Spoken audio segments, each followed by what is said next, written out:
Sir, one of the major components of having smart cities is really addressing the quality of life of the residents in the area, right, or urban centers. And I suppose, and correct me if I'm wrong, housing is an important aspect of that. Yes. Can you talk about, the smart cities and how it addresses, quality of life and affordable quality housing? Is there a convergence there, or are these? What is the relationship between these? Well, housing is, of course, one of the major issues, or it's actually considered one of the basic needs. And it's a major problem in the Philippines, as you probably know. Sure. The housing backlog is at 6.5 million and exponentially growing. Right. And the problem is that when you talk of housing, you cannot disassociate it with land. Okay. Because you need the land where the houses are to be built. Right. Okay. And what makes housing unaffordable to many is because land is included in the pricing. I see. Okay. Now, what if you don't sell the land? I see. Like what we did in Bliss before. Okay. Bliss is long-term lease. Okay. Okay. The land, the value of the land is not added to the monthly payments of the residents. Okay. So it gives government the flexibility of adjusting the monthly payments by the people who live in the place. I see. By not inputting the value of land. This has been done not only in Bliss, but has been done in Valenzuela. Okay. In what is now known or referred to as Disciplina Village. Okay. Which was initiated by now Senator Sherwin Einsiedel. Okay. And continued on by his brother Rex. Right. And they've expanded it, they've added more units, etc. I mean, can you imagine? They're only charging 300 pesos a month. Wow. Per unit. Wow. No? Because they did not input the value of the land to the monthly payments of the beneficiaries. I see. Now, how the smart cities or smart city technology help in this? Okay. Monitoring who needs housing. Okay. There is we need to do a socioeconomic survey of who are the residents who are really in need of housing. I see. Okay. Because if you don't have the kind of systematic database, it's so easy for anybody to say, I need housing. But, you need to check it. And before it used to be done manually. Okay. Now it can be done using drones, for example. You can check on blighted areas, on slum areas. Right. And also you can check on, if you're going to build new buildings, you want to make sure it will not be on flood-prone areas or disaster-prone areas. Right. So the use of smart city technology can assist a lot also in identifying where are the lands that are available where you can build housing, which are near to jobs. Right. So that kind of a correlation, because the problem with the housing program in the past, the relocation to Cavite, to Montalban, etc. I mean, this are places that are too far from where employment and livelihood opportunities are. That's why people don't like going to these places. Right. And that's why you had that kadamay problem of the people, appropriating. Yes.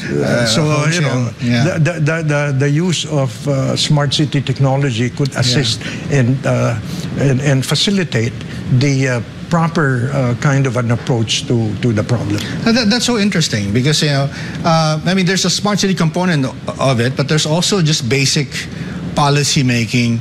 You mentioned, do you sell it? Do you rent it? I mean, that's that doesn't require technology. That's right. And I was wondering, you mentioned the informal settlers, but even middle income people living or working in the metro area, because I guess land is so expensive within the metropolitan area. They go to maybe Bulacan or Cavite, Laguna, but this becomes expensive, especially when you have skyways or tollways. that seem to discourage you from living far away, because there's a transportation cost now just to go back to where do we go wrong? I mean, you probably have heard of the 15-minute city. Okay. Yes. This something that was initiated in Paris by Mayor Anne Hidalgo, Mayor of Paris, where she adopted this policy that you can access the essential services that each household needs within a 15-minute walk, bicycle ride, or public transport. Okay. It's become quite popular among architects, and in fact, even now some mayors talk about it, and they want to adopt the system. But this is not really new. In urban planning, the idea of a neighborhood that's complete, that provides the essential services that a household needs, it's an old idea. Okay, and there has been a number of books that have written about it, and the thing is, you need to relate transport with land use. Okay. So housing or residential development is one of the land uses that you need to incorporate. Now we are building the North-South Commuter Railway. Okay. And phase 1 is going to open soon. Okay. Between Clark and Divisoria, there are something like 20 stations. Okay. Now you can imagine, if we had affordable housing in each of these stations, a vendor in Divisoria can live in Malolos, where it's cheaper to own a unit rather than some crowded little dingy place in Divisoria, and be in Divisoria in 25 minutes. Wow. So, there are these opportunities that are coming up, which we need to take advantage of. So I understand that the DOTR has been promoting the concept of transit-oriented development, or TOD. Which blends transport, that's what you were public saying, transport, with land use. I see. And a more efficient use of the land.